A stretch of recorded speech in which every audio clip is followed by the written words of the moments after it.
This episode of Bright Hearth is brought to you by Garlands of Grace and our supporters at patreon.com. An excellent wife is the crown of her husband, but she who causes shame is like rottenness in his bones. Proverbs 12:4. Hello, everybody. Welcome back to Bright Hearth. Lexy and Brian are here today. We probably ruffled some feathers last time, I'm assuming. We're now here to ruffle some more feathers of the feminine kind. Yes. You know what, here at Bright Hearth, we cheerfully ruffle feathers. That's what we do. We do it cheer. Right, babe? Hopefully. Yeah.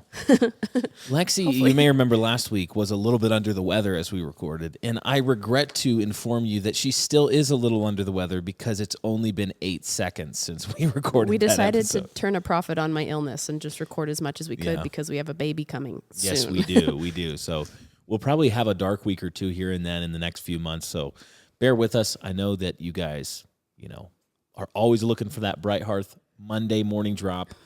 And we'll try to keep that coming. But what are we talking about today, babe? We are talking about toxic matriarchy.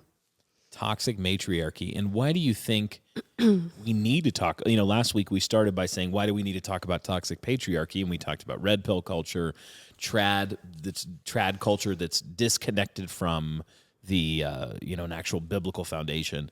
Why do we need to talk about toxic matriarchy? Well, I'm not entirely sure if this was the angle you were going to take with this, but as I've grown in my understanding of like stewardship and dominion in the home over the last couple years, I have noticed that a lot of the resources that are solid, there's a lot of great Christian ones out there, but there's also a lot of feminist ones out there as well that are wanting to grow in their sovereignty, as they call it. Yeah. Because they're trying to fight the patriarchy in the medical industry, in the food industry, everywhere. So because of that, I feel like sometimes Christian women are really quick to jump on the practical because that's how God made us.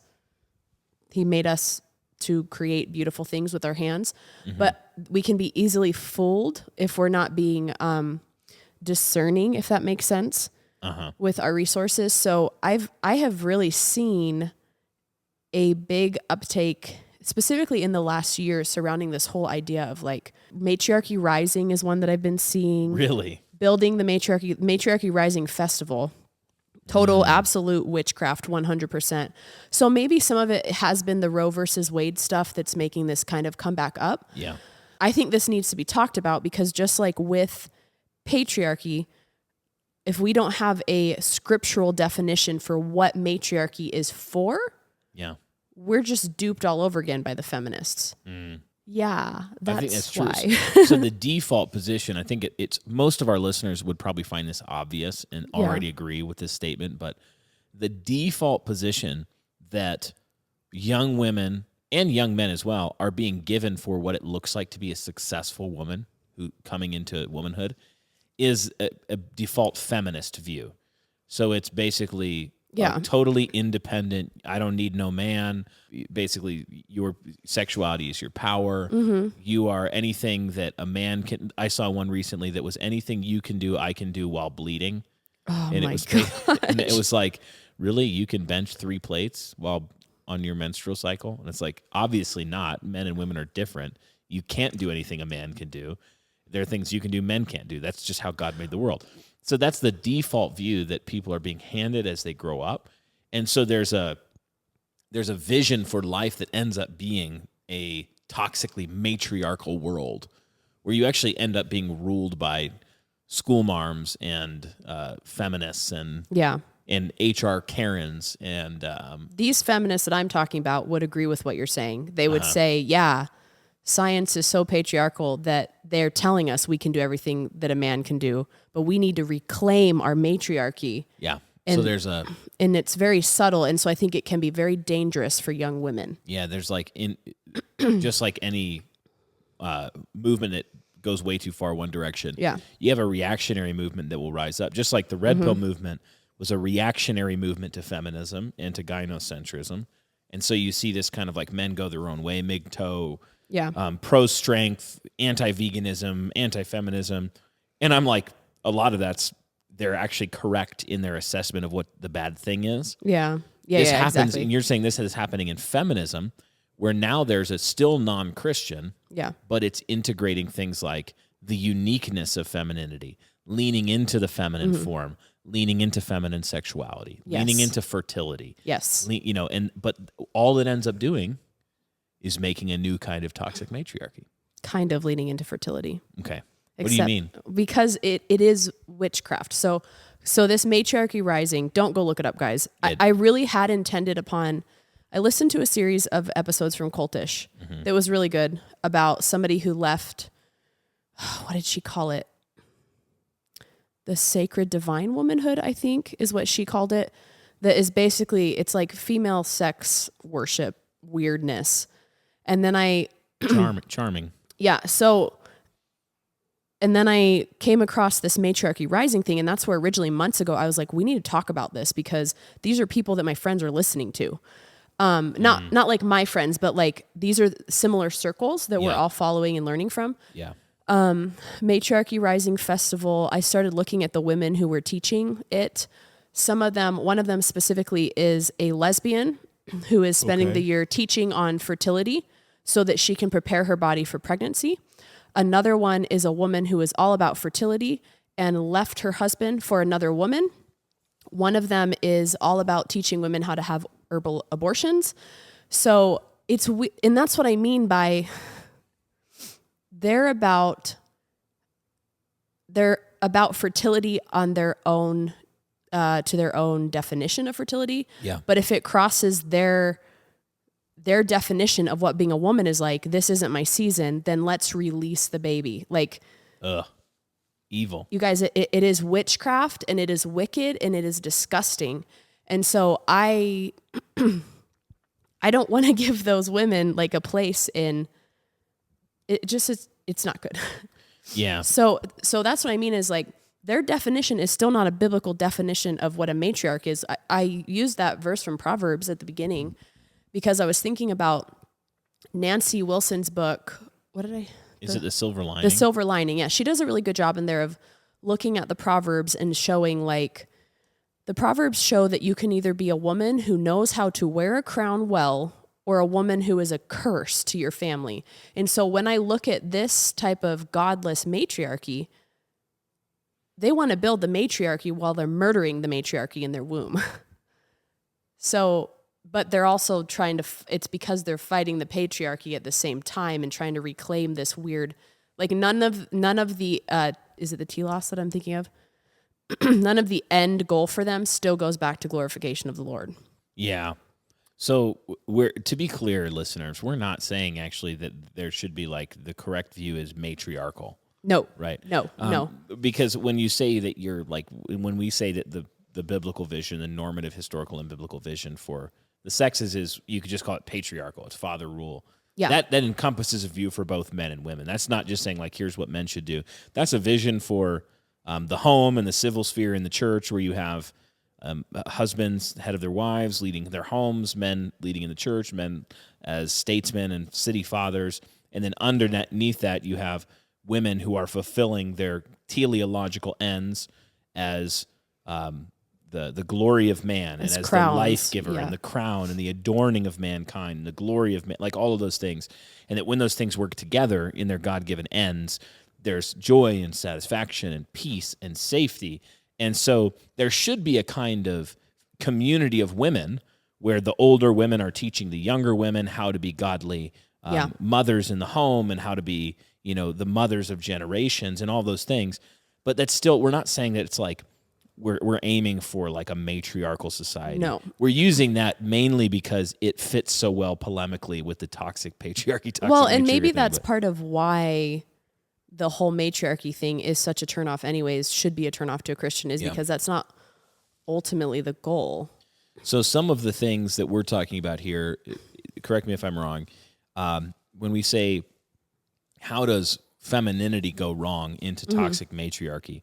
One of the things we're saying is in this whole independent self-empowerment, even of the kind that doesn't make the error of modern feminism, but it makes a new kind of feministic error of like, I'm going to find my mystical self-purpose in my beautiful woman energy, and they get into witchy stuff, and they get into like tarot cards, astrology, and yeah. And the reason I think this is so dangerous is by default, a lot of Christian women are not out there. I can't write books about this. I don't have time to write books about these topics. Yeah. But guess who has time? The feminists have time. Do, yeah. And so it can be, I had someone ask me for a resource recently, and I was like, I really hesitate to recommend this because it's a feminist resource, but I pulled out all my books by Christian women, and I'm like, they're not addressing this topic at all. Yeah. And so that's why I think there are I can see toxic matriarchy in the church, and we can talk about that next if you want. Yeah, let's talk about it. But I think this is something that as our daughters are getting older, we're going to have to be aware of, like discipling them against this while still raising them up to be impressive women, like you said, that know how to treat a fever and don't need to rely on the feminists to tell them how because mama told me how. Yeah, and so the first category here of toxic femininity or toxic matriarchy is witchy matriarchy, we might say. This mystical, feminist adjacent, but feminist rejecting in a way. Yeah. Female empowerment movement that's going to be a trad movement responding to the excesses of feminism. Yes, correct. So be careful of it. And I would say, like you just mentioned on this point, that one thing that we need to do, especially like in a Titus 2 older women teach the younger woman way, is that we need mothers who are able to teach their daughters things like how to understand their own body and fertility. We need Christians who are doing good work in the natural fertility and natural medicine world to fight against the big pharma, big government, statist kind of demonic world that's absolutely pushing death. Well, if we don't go into that space, what you're seeing is actually what will happen, which is the rise of mystical, witchy, feminist adjacent. Yeah. So it like right now, in terms of actually learning the science or the practices, it's unfortunate that some of the resources that are doing the most work in the world of like fertility are from pro-abortion. Yeah. The question I was asked specifically was, what resource can I point someone to understand the negative health effects of the birth control pill? And while a lot of maybe there is one out there that I just don't know of right now, but while a lot of Christian women in the books that I have talk about the pro-life aspect of it, they're not necessarily talking about the health effects of it. Now, obviously, as Christians, the pro-life issue seals the deal for me. Whether or not birth control is good for you, I don't care. I'm not going to use it. Neither should you. But I told them, I was like, the only people that are writing about the negative effects of your health are the feminists. Yeah. So, and That's again, honestly, part of that I think this is all contrived because of Roe v. Wade again. It's convenient for them now to talk about the ill health effects of it because of Roe v. Wade. And now we have to know how to have herbal abortions because of that. Yep. So I think it's been known for a long time, but because it is expedient to their agenda, now they're going to talk about it more. And that could be part of why Christian women haven't been talking about it too, you know? Yeah, absolutely. I think you're right. I am not down on the Christian women because people ask me all the time, when are you going to put out more resources? And I'm like, you don't understand. I'm teaching my daughter how to do this. Yeah. That's my goal, is that maybe she'll put out a resource one day. Yeah. That really is not my first priority. Yeah, absolutely. This episode of Bright Hearth is sponsored by Garlands of Grace, which is a wonderful Christian company that offers a variety of very versatile head coverings, head wraps, and headbands for sale for women and girls. They're very versatile. Whether you're head covering for 1 Corinthians 11 reasons or just looking for a pretty and feminine head covering, they've got you covered. Babe, why do we like Garlands of Grace? I really liked Garlands of Grace because when I was first trying to recover this call to head cover, I didn't necessarily want something that was super trendy and that everyone else was doing. And I found their pieces really feminine and timeless in a way that just a lot of other coverings that you could pick up at Target or on Amazon just weren't. And they are very quality. And if you are a mom trying to cover in a pew with wiggly children, you know how hard it is to actually keep a head covering on. Yes. And I really like their volumizer bands that are velvet and they stick to your head, and I have had no issues with them. So yeah, I really like them. And they're a sister-owned company. Yeah, Christian-owned, sister-owned, and they're all made in the USA. So a great company to support. We would commend you, husbands, if you're listening. Go check this out as a thoughtful gift for your wife, for your daughters. They have head wraps for ladies as well as little girls. And they've got a whole lot of different styles, a lot of different beautiful colors, and really great quality company. So we're glad to have them as a sponsor for this episode of Bright Hearth, and you can support us by supporting them. So head over to garlandsofgrace.com. You can use the link in the description of this episode, and we hope that you'll give them your support. You mentioned another heading here under toxic matriarchy, and that's toxic matriarchy in the church. What did you mean by that? I've interacted with a number of women that are genuinely very smart and capable women, and they just rule their homes. And the lame part of it is, these women are oftentimes very kind about the way they're talking about their husband, while at the same time saying he's just not very smart and can't make these decisions. So I have to. This realm belongs to me.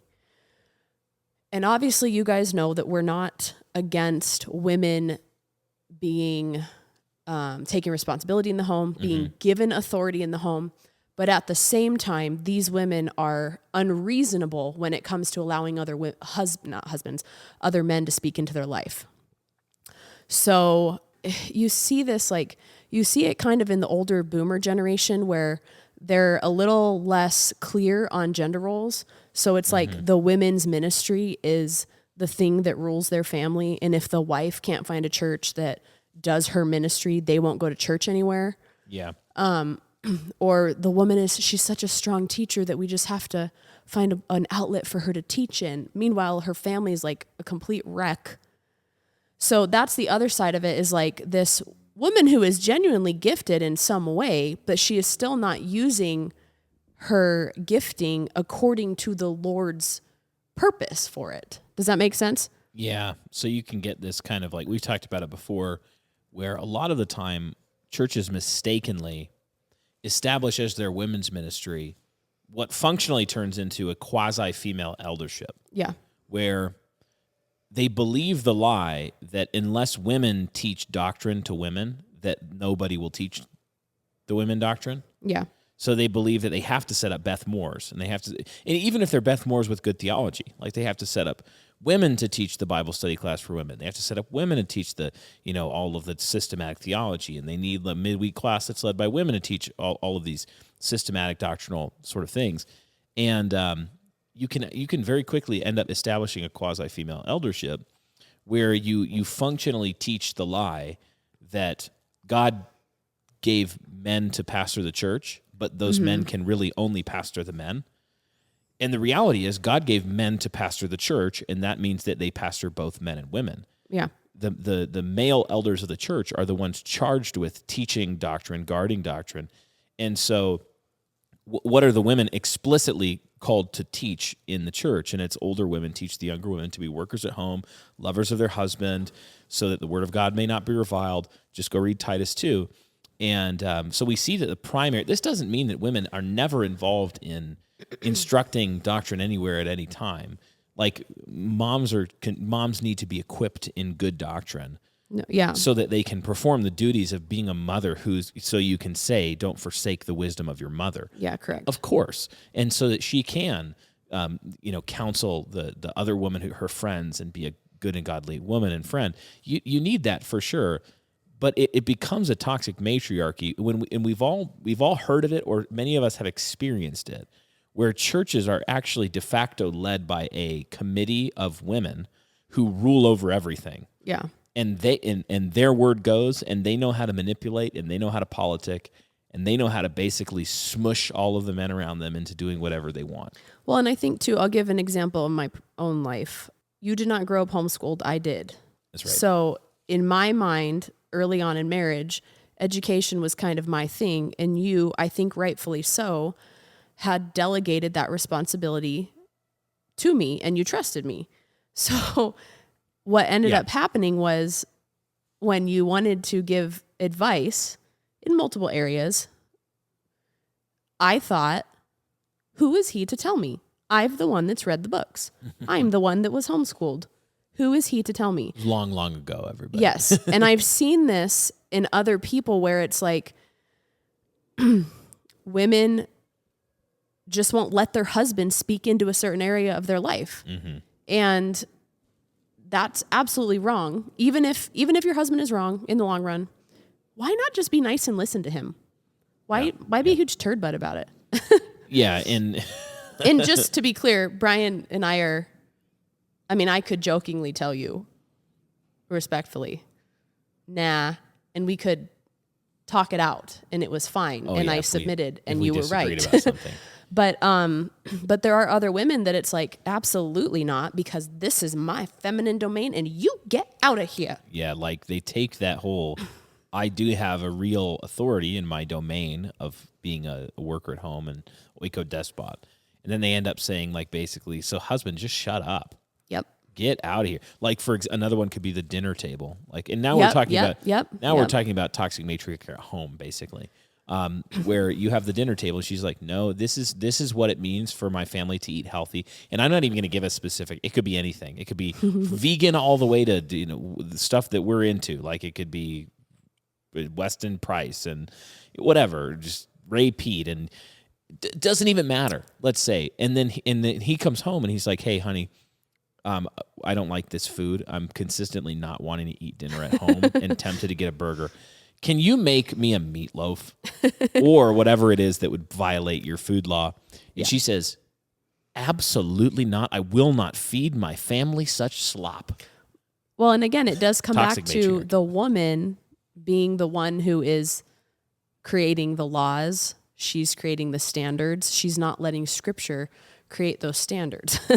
Yeah, she's not submitting to her husband, and she's not seeking to serve. She's seeking to rule, and that will not end well. So you do see toxic matriarchy in the home in these ways. Health is another area where you can quickly end up being a naggy wife who shortens the life of everybody around you in the name of keeping them all healthy, so that they can lead long and happy lives.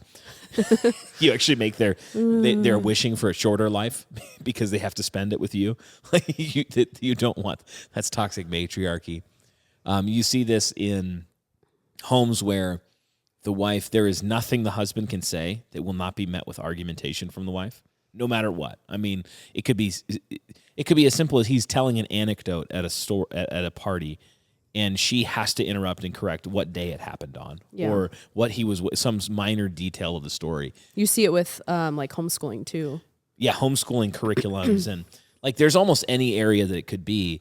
But whether we're talking about toxic matriarchy in the witchy world, or we're talking about toxic matriarchy in the church, or toxic matriarchy in the home, they share common characteristics where they basically take the telos of the feminine and they subvert it, and they turn it into, they kind of transmogrify it into the telos of the man in a way that doesn't actually end up working or serving anybody. So the women end up miserable, and so do the men, and so do the children, because it's just not the way that God designed for her or the world to be. Yeah. It just doesn't work. No. It doesn't work. Nope. I kind of derailed us here. I think there's more in the church world, the toxic matriarchy in the church. What are some other ways that you've seen that show up, or some other things that maybe we could, our listeners could be on the lookout for in their own heart, or in, complementarianism. Ooh, that was spicy. What do you mean by that? I think I know what you mean. I'm not comfortable using the term complementarian, and maybe a lot of people might not have looked into this. I do think Eric has I think it was a blog post, or maybe he did a transcript of the episode where he talked about the origins, even from Grudem and Piper, on why they coined the term complementarian. Right, yeah. And it was because they said this in, what was that big book? We have it. Recovering Manhood and Biblical Manhood and Womanhood. They were rejecting hierarchical language. Okay, so in my mind, in some ways, complementarianism is more sneaky than overt witchcraft then. Yeah, one of the problems with complement, and if you're like, I'm complementarian, and what I mean is God created men and women to complement one another, Yeah. and the husband. I just think they shouldn't be using all that of that. word. It's just you need to understand that what you're using is a word that was used in reaction to egalitarianism in like the last 40 or 50 years. Okay, so it's a pretty new theological term, and I'm much more comfortable with just saying patriarchy because it's a very old word that describes a very old Christian theological belief that is straightforwardly biblical and historical. Just because people don't like it because it gets abused or because there's egalitarianism in reaction to it doesn't mean we need a new word. No, and the correct. big thing that I have a problem with complementarianism, like you said, is that it ends up making, or at least it ends up in some applications of complementarianism, teaching that these differences are arbitrary. Yeah. Instead of teleological and creational. To the depth that I think they are.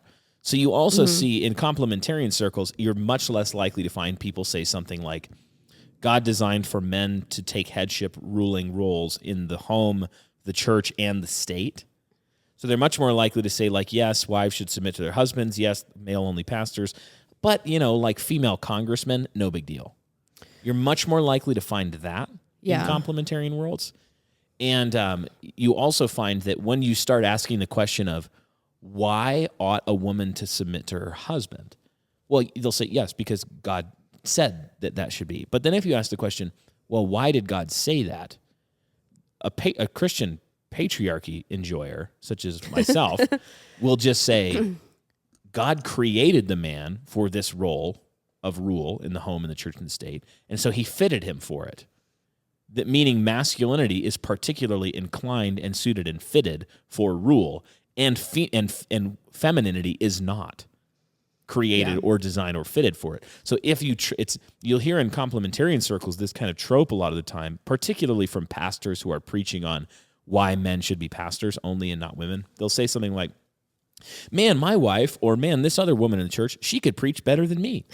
Trust me, like, it's not because she couldn't do a good job of it. It's just because God said here that men should be pastors. And that's a cringeworthy argument because the actual reality is, no, she could not do it better than a male pastor.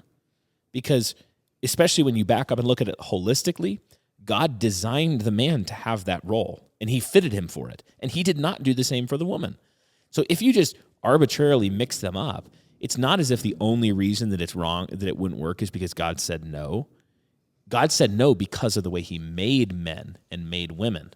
And he made women and men that way for his own ends and purposes. So I also think it just leaves women completely undiscipled in churches like that. Because if there's no difference, then you can't address particular proclivities, sinful proclivities of men and women then. Yeah, because along with that, you see that there are sins common to men and sins common to women. We're talking about teleological creational realities here. So you actually end up throwing out quite a bit of anthropological foundations. Yeah. When you seed that ground. And to steal man, like, I know a lot of complementarian people who still would say, I'm a complementarian, who would agree with everything I just said. Yeah. It's not that they don't exist. It's just that I think in general, the movement has tended to produce this kind of thing that I just described, and that it is fundamentally reactionary and has a lot of novelty to it that we don't need. We can simply go back.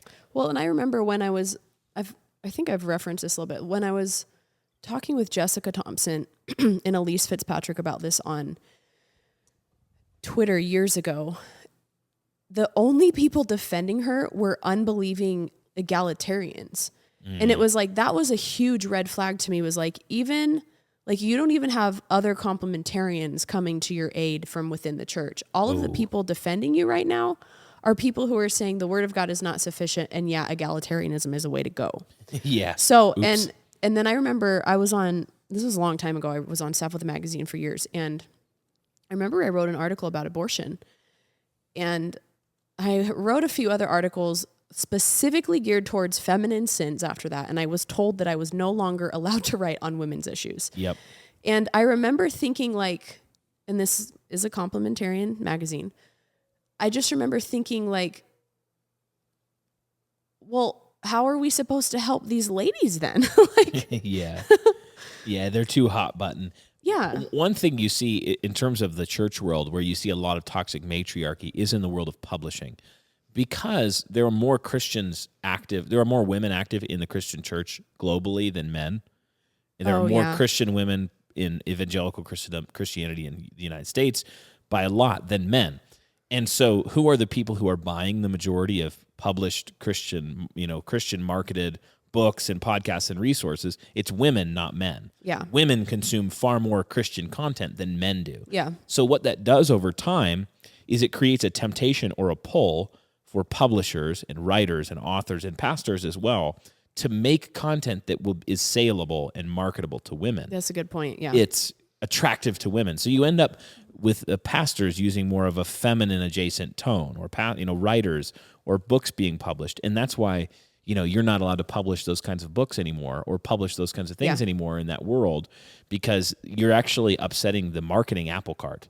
Oh, totally. People are going to stop clicking on it if you attack the idolatry of women as gods. You remember I had that book deal with that small one publishing thing. house. Yeah, I do remember and that. they asked me to submit an outline along with like a bibliography of my sources. Yeah, that was so funny. And they emailed me back and were like, we're going to actually take the group of authors in a different direction next year, and you will not be included. And I was like, the other funny thing about that was that I also am like writing and interested in that kind of thing, and they had no interest in publishing me because I was a man and they needed more women. Yeah. It was like a fully affirmative action thing. It was It had true. nothing to do with whether they thought I could write helpful things or not. The editor came and found me at an event and asked me to make these women's ministry resources, and I did. I put a bunch of work into them, and then it was like... They were like, no. Okay.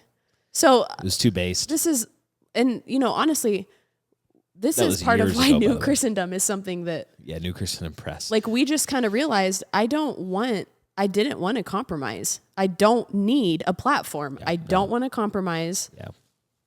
So we're doing our own thing instead years later, Even the way we do this podcast is shaped by our conviction that Lexy is not primarily called to teach doctrine to the church. That's not her primary calling. That there are incidental things that are going to touch on this, but the main point of this podcast is living out and instructing, like basically Titus 2 Christianity, where we can together work and address. But it's not like next season we're going to start doing a systematic theology class that Lexy's going to teach. No, and with women's ministry, it's like you will find me teaching a class on something like sourdough or home organization just as much as you will find me leading a book group through historical Christian documents. Yeah. Like, it's not that we're turning our brain off then. Absolutely not. Yeah, our women are continually reading things together that are highly doctrinal and historical. Very good stuff. And they're also leaning into, and how can we encourage one another to be workers at home? Yep. So all of these things live together and they work together. You get toxic matriarchy and toxic patriarchy in the church often when you completely err in one direction and you don't keep the center, and you don't keep your doctrine and your practice moored to the anthropological foundations of what a man is for and what a woman is for and how that works out in the home and the church and the state. Like, when you get off of those moorings and just start doing stuff that you think is going to be helpful, you actually end up hurting a lot of people over time. Yeah. And so much of our Christian publishing world has been that.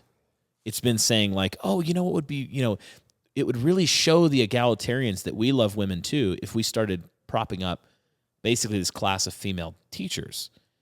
And, it's a slippery slope because it's only like 2 or 3 steps down to get to female pastors from there.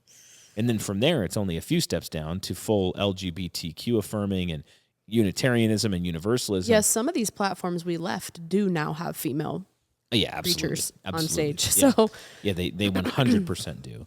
And it's predictable. It's totally highly predictable. So I think it actually about wraps it up though for this episode. I think so. Good little short one. So don't be witchy. Don't get into that stuff, ladies. Husbands, don't let your wife go down that path. See, husbands generally just kind of know who your wife is listening to on Instagram and reading. Just monitor that. I'm not saying like be a big brother, but you need to like protect your wife from really beautifully aesthetic Instagram accounts that peddle the doctrine of hell, because there's many of them. Can I just say one thing? I would like. So many of these feminists are so ugly. I'm like, I'm cutting that who out. I'm making that would a soundboard even get clip. you pregnant? Oh my. I'm not Wow. kidding. I'll show you one. I'll show you one after this. I'm going to play this clip for the boys later. I'm going I to think cut it I out. told- I'm going to say, Ben, Okay, cut that clip out It and was put it on Eric Twitter. that I had this conversation with the other day, and I was like, I don't know who she thinks is going to get her pregnant, Eric, but she's giving advice on pregnancy. Oh, boy. Let me see if I can find it. Externalized untruths always end up being ugly over a long enough time horizon because untruth is ugly. So, I mean, you're absolutely right. A lot like the whole male aesthetic. I gotta find her. It's absolutely hideous. Like the blue hair in nature, like brightly colored feathers, or often denotes that you're poisonous. It's like if a bug is really brightly colored, it also means don't eat it because people listening to this who are on Instagram and follow the herbalist world, it's the gal with long dreadlocks and weird razor sharp shark teeth. Well, that's just creepy. I know. I'm like, how did your teeth get that way? That's actually simply. And why would I want to take advice from you? Simple as that's creepy. All right, listeners. If you like hearing us say that feminists are often hideous, then you should sign up for our Patreon, support the show, help us continue to make it possible. There's a link in the description there. If you do that, you'll get access to our Patreon exclusive podcast, which is called In the Kitchen because we are based. And that's just for patrons. So there are a whole lot of episodes, like 30 or 40 now, that you can get in addition to the ones we make every week. Get a Feed the Patriarchy mug there. And as always, thanks to our sponsors. Go support them as well. They help make the show possible. And we'll see you next time on Bright Hearth.